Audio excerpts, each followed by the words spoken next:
name is Leonard Adler. I run Green Jobs Network, which is an online platform to connect people to different opportunities in what some may term the green economy. And obviously I want to thank you all for being here this morning or this afternoon, whatever time zone you're in, for our webinar.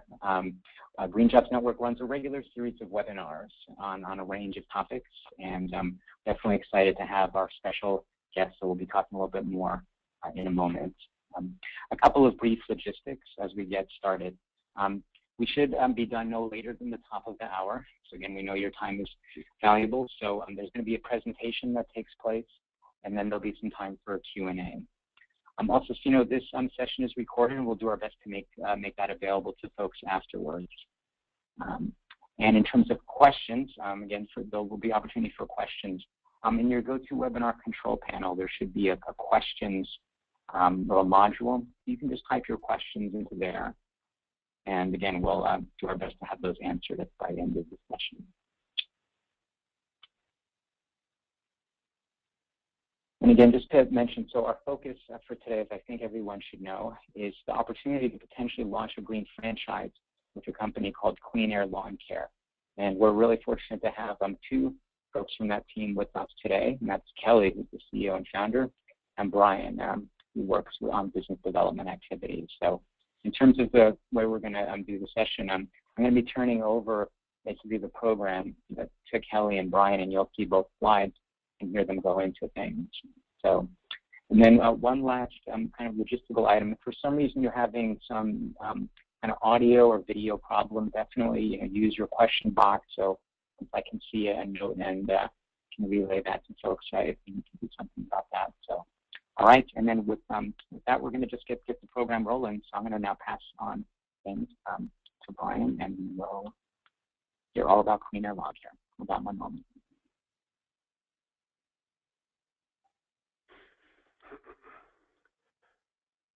Hi guys, my name is Brian Bigda, and I do business development for Clean Air Lawn Care, and essentially that entails working with our franchise owners and helping them market and get the word out about their local operations in their respective communities, but then also working closely with Kelly on expanding Clean Air Lawn Care's franchise presence, finding new franchise owners who would be a great fit for Clean Air Lawn Care and want to jump on board.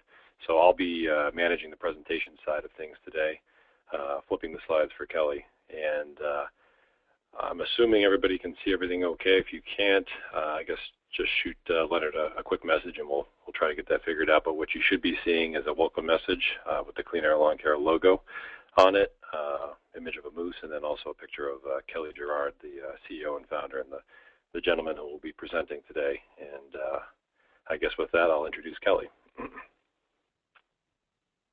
Yeah, thanks, Brian and Leonard, and appreciate everybody showing up and appreciate your time. And I'm real informal, so if you have questions on the fly or at the end, just fire them off.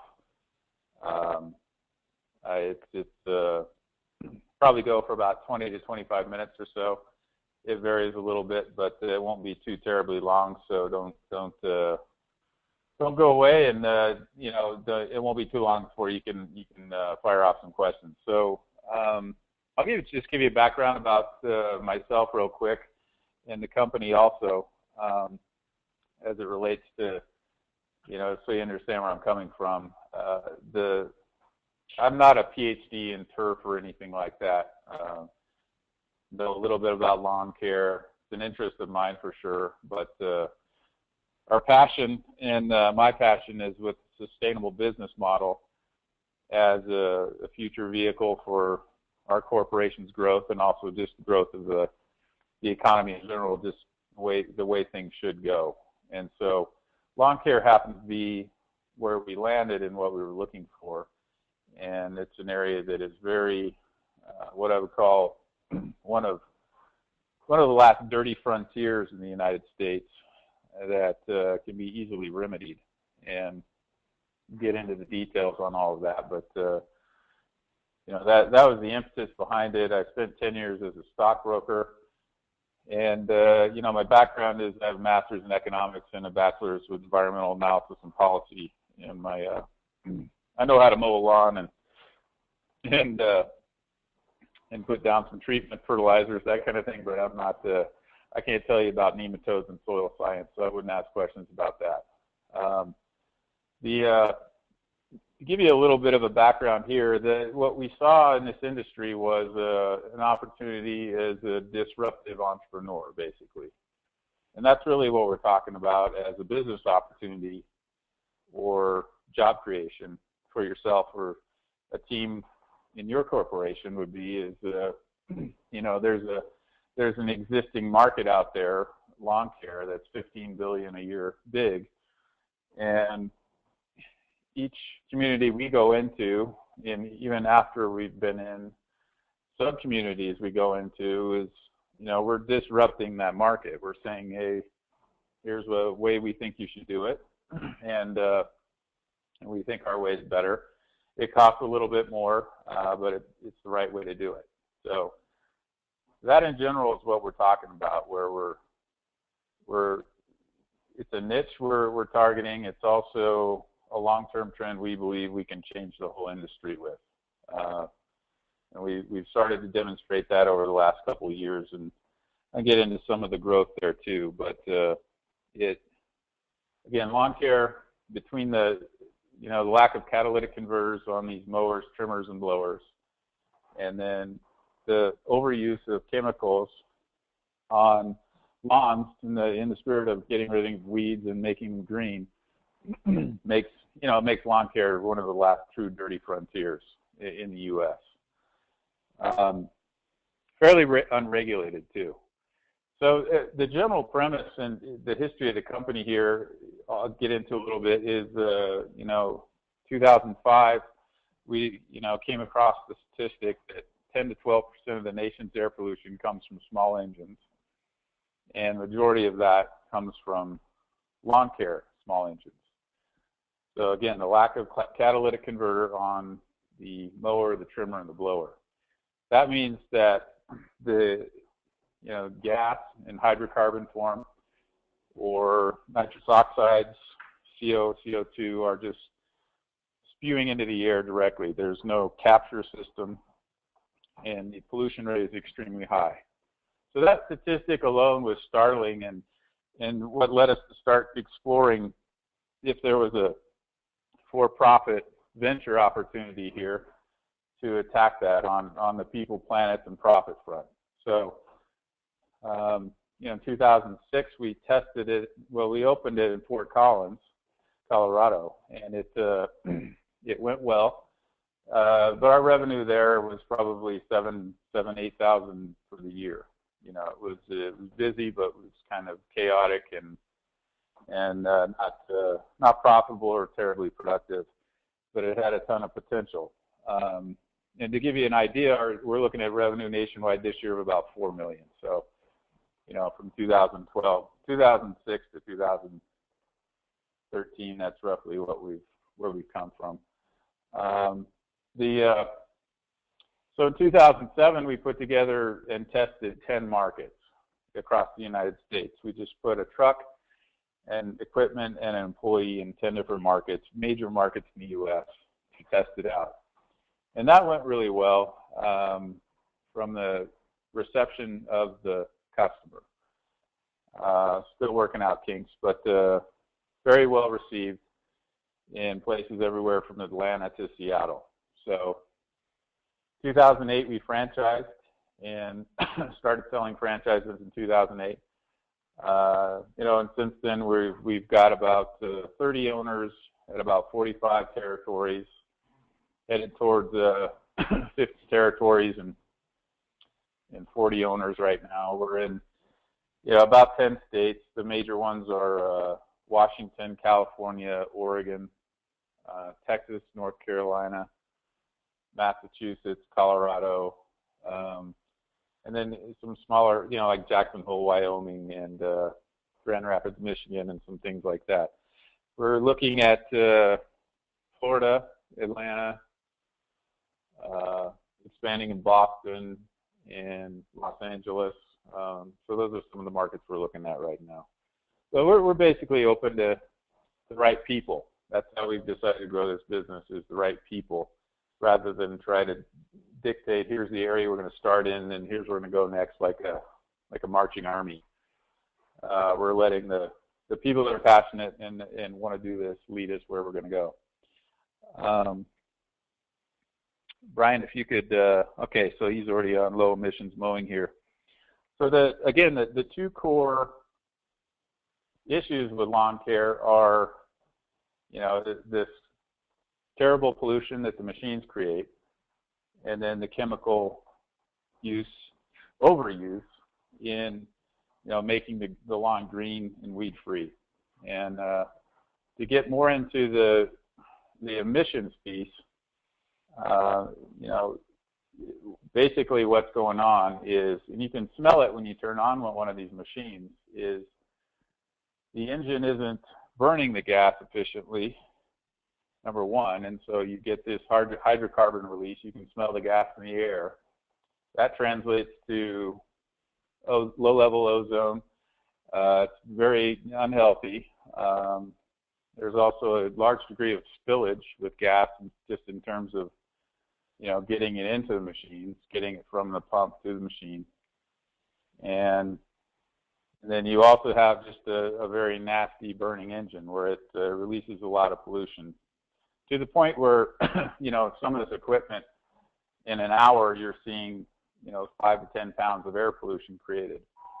And so, it's a staggering statistic. It is improving. The EPA has passed improved manufacturer requirements in California that should filter down. And, I think what they passed in California is the equivalent of taking 1 out of 6 cars off the road in terms of air pollution. So that's how dirty lawn care is. Our estimate of what we did in 2011 was about 135,000 pounds is what we reduced, and that's our growth right now is up about 60% so far year over year. So that number should go over 200,000. And there's all kinds of statistics you can look at to compare it to, but again, you can tell just by working on, starting up one of these machines. And in particular, if you talk to the people that work on it, we talk about the job aspect of this. It's not a good job when somebody's sucking on an exhaust pipe all day long, and why would you want to work at a company that uses gas when you could work at a company that doesn't? That you don't have to go home and shower and change your clothes after 15 minutes of use. You don't have to drive around in a truck that smells like a gas tank. You don't have to constantly be inhaling this stuff, especially on a hot day or something out in the sun. So, I think another aspect of this in terms of jobs that are created and the quality of them in the industry is that these jobs are very healthy compared to other jobs. And for that reason, we see, I believe, we see a very high quality person that's attracted to this business model. I've worked in the industry. They know that something's wrong in terms of what they're doing, but that's just how the industry is. That's what they've been trained to, ingrained, I should say, to expect. And when you get somebody out of that truck and into one of ours, there's no going back. Customers the same. It's similar to smoking in a restaurant where, 20 years ago there was, somebody you could be sitting next to somebody who would be smoking, and that was acceptable. And then once it was taken away, and you go back to it, somebody lights up next to you at a restaurant and starts smoking, and it gets over onto your table. There's a physical reaction. Hopefully not a physical altercation, but the lawn care is similar. Once you get a client or an employee off of the gas or off the chemicals, there's no going back to it. So that's a good overview of the low emissions mowing. I wanted to Actually, Brian, if you could go back to the lawn care industry trends, I didn't get a chance to go over that very well. Thank you. Talk about the market opportunity overall, because I don't think most people understand how big lawn care is. I mentioned $15 billion a year. That's a conservative estimate of the U.S. lawn care market. So, you know, some of the big companies, you're like TruGreen's the biggest. It's a $2 to $3 billion a year company, but it's largely fragmented. What you see or might know about your community is true of every community. There's a lot of people in it. There are small business owners. There's consolidation going on for sure with it, and but for the most part, you have two groups of people. You have people that compete on price, and then people that are professional, I'd say.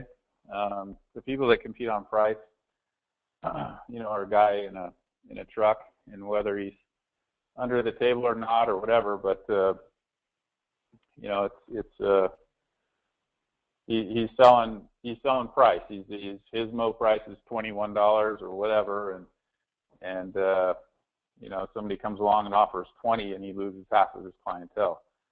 So where we're focused on is the higher end of the market, where it's a professional market, where they're paying, the people in the market are paying all the appropriate insurances and everything's above the table. Employees are being paid well, and it can turn into a very good job. Currently, talk about the sustainable portion of the $15 billion a year market is very, very small. It's just, it's a baby, and it's a concept really right now. It's a proven concept in terms of the way we're doing it, and some others are doing some organic lawn care, but it's still, the industry views it as very speculative, not profitable, and you know, something they might do if they're forced to. And so for that reason, it presents a very big opportunity for the person who's enlightened and progressive in their thought about this industry. So, you know, we do research every year on how many people are operating a sustainable business in lawn care, in any way doing low emissions mowing or organic treatments. And a couple of years ago, it was 150. I'd guess right now it's about 325. About 325 businesses out there doing it, and the market size is we have 15 million a year listed. I think it's probably closer to 17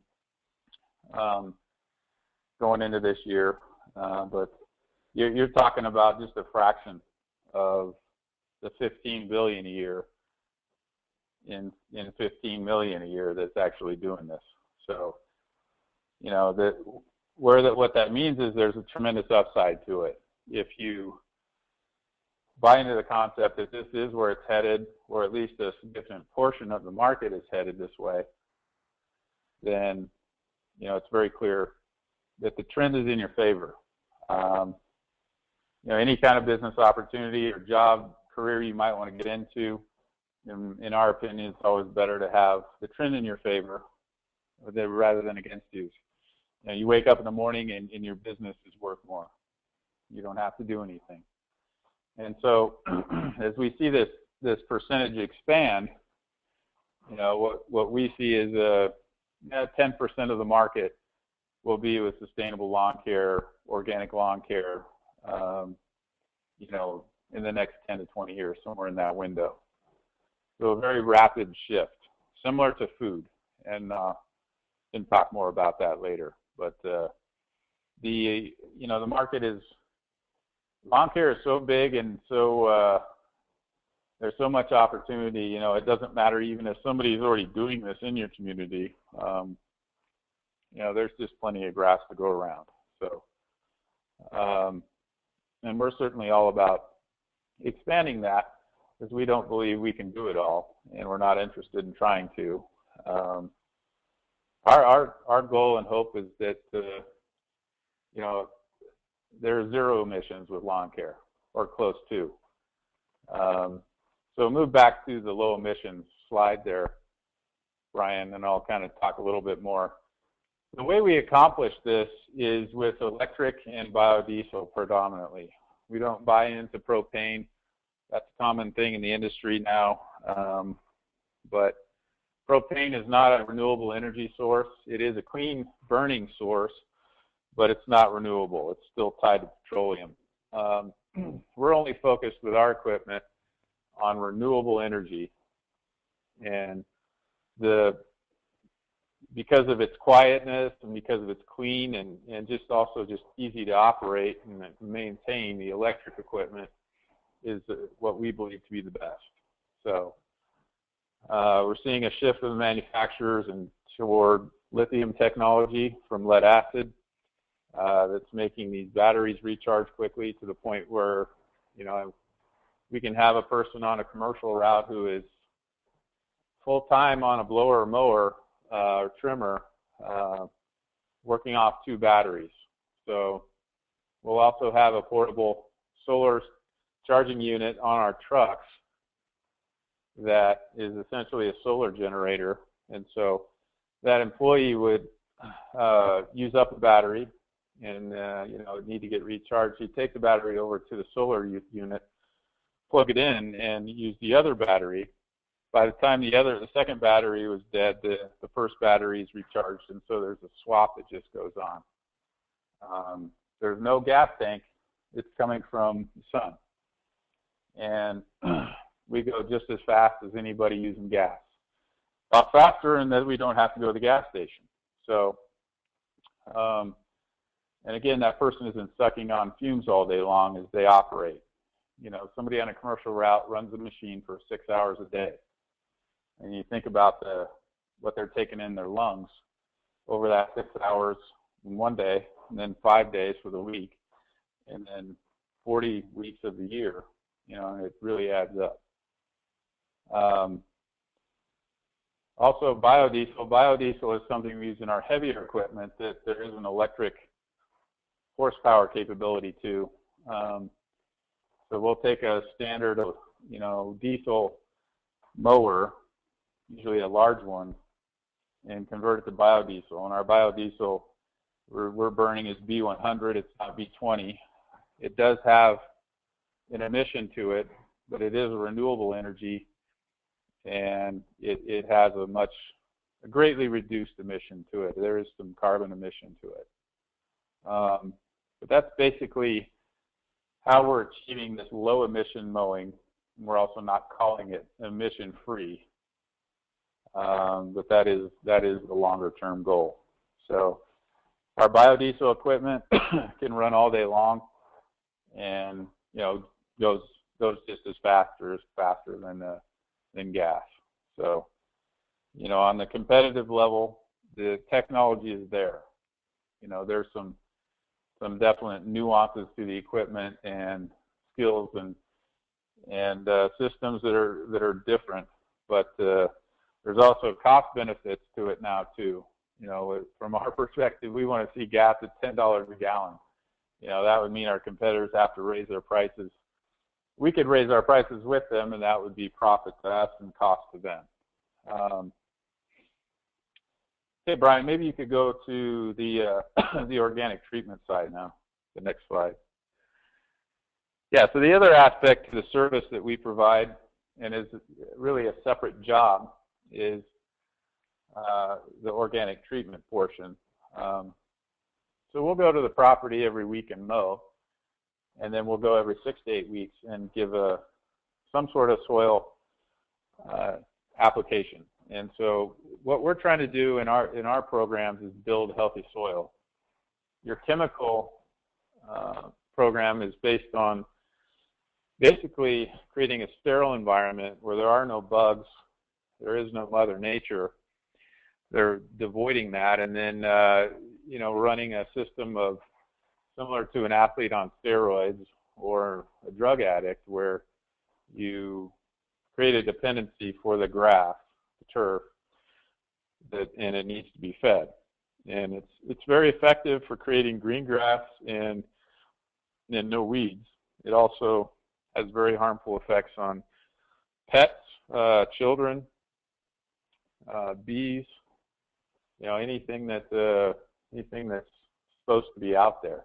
So it also has a very negative effect on just the soil overall. So what we're trying to do in our programs with our organics is we're trying to work with Mother Nature, use the aspects of the soil, and create a system where we're using some fertilizers, organic fertilizers, and creating a thick, healthy turf that doesn't need a lot of weed control. We also tolerate weeds a little bit. We don't think that they're, some evil empire of weeds that we need to conquer. A dandelion here and there isn't going to ruin somebody's lawn experience. And so, but weed control is important, and there are some plant-based things that we use too. Once in a while, we have to use chemicals in order to, please a commercial type customer. But, in terms of what Mrs. Jones wants with her lawn for kids and pets, we can create a thick, healthy soil, a thick, healthy turf that has a natural cycle to it that we implement, and long term, the lawn looks as good as any lawn. So we've seen under drought conditions in Texas last year that our lawns held up a lot better than the chemical competitors did.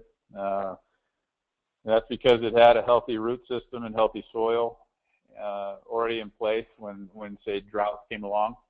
Water restrictions were imposed, that sort of thing. Whether you believe in climate change or not, it's there's something going on, and it does affect lawns. It affects water, and the healthier and the more reliant we are on Mother Nature with what we're doing with our lawns, the easier it is to withstand it.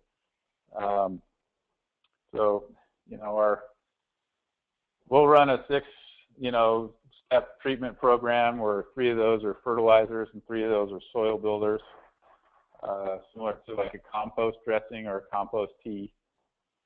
And we'll run a solar sprayer. So our solar system also will power a pump and a spray unit that is a very cool job. The organic lawn tech who's out there on a solar sprayer, operating one of these reels. You've probably seen the reels, these hosed reels on the side of a truck with a tank of water that's been mixed with some sort of treatment, and they'll walk the property and spray down the treatment and move on to the next property. These people in our systems can do 20 of those a day or more and generate $800 to $1,000 a day in revenue, and which obviously will afford the opportunity for a very good, well-paying job. So let's see. Yeah, the chemical side of this in contrast is, you'll see our competitors out in what I call a lawn care hazmat suit, along with all kinds of skull and crossbone warnings, signage. Basically, if you care about yourself or anybody stay away from our truck, our stuff, and your lawn. Run and hide. So it's no place anybody should work, really, if they understood the health consequences of what they're doing, and it's nothing anybody should be putting on their lawn or dropping into public waterways in any way. This industry is still fairly unregulated in terms of, and uneducated in terms of what's actually comprised of the stuff that's being put down.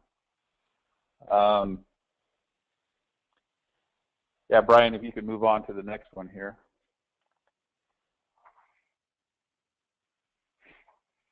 So I wanted to just give you a photo of, hey, it works. Proof's in the pudding, and you can describe the theory till you're blue in the face, but to see it actually, see the results is a good thing to drive home. And and so it's very clear that this does work. And that's one of the common misconceptions of a customer or somebody in the industry, is that the organics just don't work, and it's false. again, it's something that can be used against the industry if you're competing in the industry too. So, you know, this is a before and after of a property that we showed up, and you know, I can't say it was using chemicals to start with, but that's the state it was in on the left. And then after 3 weeks of an intensive program, so aeration, compost top dressing, that's a you know, a service that we can do too, but not an every 6 week sort of service. And then the organic fertilization and even some overseeding, and you can see how, you know, the grass is already much thicker, much greener, and headed towards a state where, you know, we can maintain it, cut it high, maintain it thick, not have to worry too much about weeds, and everybody can feel safe playing and running around on it. So, you know, that's just a good photo of why we're trying to do this and what we're trying to do. The lawn, we believe, is a very important aspect of somebody's property, how they enjoy it, and you know, it's very important to family, to kids, and quality of life. And so, no reason not to feel safe on it and not to have to worry about it. So, Brian, you can move on to the next one.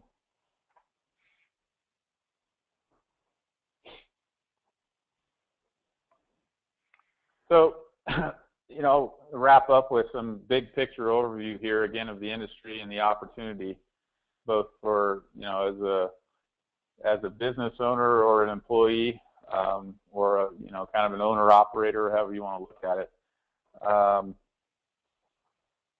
You know, we see this opportunity as having the potential to be the Whole Foods of lawn care. That's our ultimate goal. Organic food growth over the last 11 years is up 7x, so in the U.S. So, you know, food has kind of hit that exponential growth part of its curve. You know, it chugged along in the 80s and 70s and 80s and early 90s, and then it just exploded. And now it's everywhere you go. You know, it's something that the consumer understands, and it's something that everybody's starting to get more and more aware of. And lawn care is about 15 years behind that. So the Whole Foods in Texas, your Bread and Circus in Boston, you know, your Alfalfas, all these regional players are starting to pop up lawn care. And you know, you got two trends in your favor: the trend within the industry, and then the trend of you being able to grow a business or work well as an employee. But if you're talking about a $15 billion a year market, and you're talking about the trends we're seeing, then we think there's probably a $5 billion opportunity longer term in the U.S. for organic sustainable lawn care. So that's what I had. At this point, I'll see if we have any questions. Yeah, there was one question Kelly. that for you, Brian. Yeah. Hey, Kelly, it's Brian. Yeah, we have, like Leonard mentioned, one question so far, and here it is. Could you elaborate on why some chemical treatment must be used for your commercial customers? And then the second part of that question, have you been successful in reducing their reliance on chemicals? Yeah, you bet. So the reason that we have to use chemicals with some of the treatment customers is they have scopes of work, is what they call them, that are contractual documents that have been created by their corporate property managers that we can say, okay, you require this, so we're going to replace it with this, but it's not 100%. And one of the things they require typically is what's called a pre-emergent, and that's a product that goes down in the spring before the weeds come up that kills seeds, basically, or early on weeds. And in our opinion, there is not an effective organic plant-based pre-emergent products on on the market. And so what we have to do is either use a chemical or let the weeds come up and then deal with them post-emergent. So if the customer is requiring it in the scope of work, like say a bank or a chain restaurant or whatever, then we will use the chemical pre-emergent. The other aspect of the question, how are we reducing chemical usage overall? The answer is you bet. I mean, it's when we come into a contract like that, for example, they're probably putting chemicals onto the property 8 times a year between their weed control and their fertilization, and we're going to do it once or twice the most. So our view on it is, yes, it sucks to have to use it at all, but rather have that customer come along, join the team and join the mission, and reduce the overall chemical use than to stay where they are. And then further to that is that, let's all continue the pursuit of finding an organic plant-based pre-emergent out there, so we don't have to use chemicals long term. So, and that's also evolving pretty quickly. I didn't talk much about that, but the chemicals, weren't around 100 years ago. This chemical boom is you look at the long history of, say, the U.S. or even bigger than that. It's our belief that chemicals are going to be a fad. It was a period of time where, they were used, they were novel. People that were using them weren't very educated as to what the effects long-term were. And they were real effective in some ways. They're also instant gratification, and they hurt you long-term. So not just health-wise, but they hurt the soil. They cost more and more every year. And, so the dependency on chemicals, and not just lawn care, but overall agriculture, any kind of soil activity, I think, is a trend that's going to go away. But so that's how we deal with a commercial customer. We want to bring them on board, and sometimes we have to do a little bit of what we don't like to do to get them on the path of change. Kelly, there's another question. I'm interested in collaborating and bringing your field of expertise to India. Is there any interest in exploring business opportunities in India? Well, Brian, you probably could answer that better than me. I've never been to India, but you want to take a stab at that, Brian? Well, sure. I think from a business standpoint, I think you would agree, Kelly. We'd definitely be interested in taking a look at the opportunities and the market potential in India. I've only visited once for a 3-week period, and could definitely see, from my experience, where there would be some opportunities. But we need to work with somebody who has that local expertise and knows the market better than us to really understand, what the opportunity is. But I think if we can help improve lawn care services and bring organic and sustainability to organic or to lawn care in India, then we should definitely take a look at that and see how we can make that happen.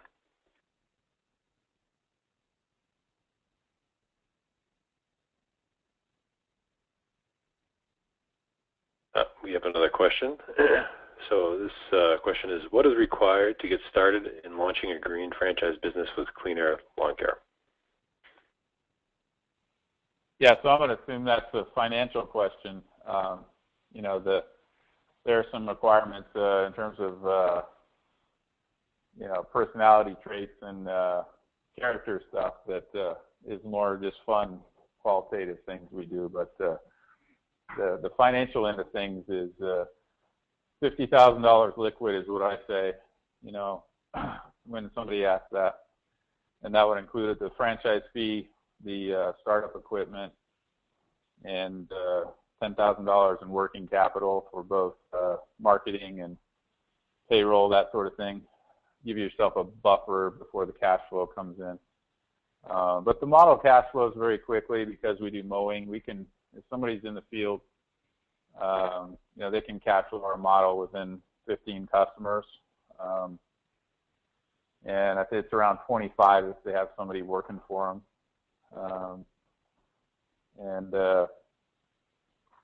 So if somebody's got 50,000 into the business and they're up and operating,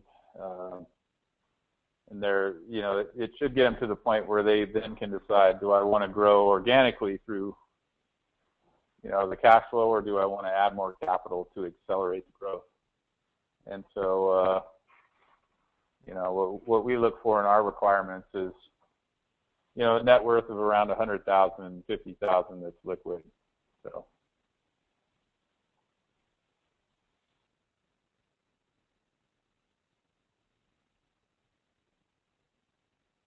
Great. I don't see any other questions right now. And so in terms of following up, I know we're going to send out a communication to everyone that registered and attended. And in there, again, your contact information, Kelly, is right now on the slides. Everyone who's here obviously should make a note of that. And I assume you're open if folks want to just contact you directly, they can do that? Yeah, you bet. We're I work on the front end with business development with Ryan, and so, yeah, we'd be the people to talk to.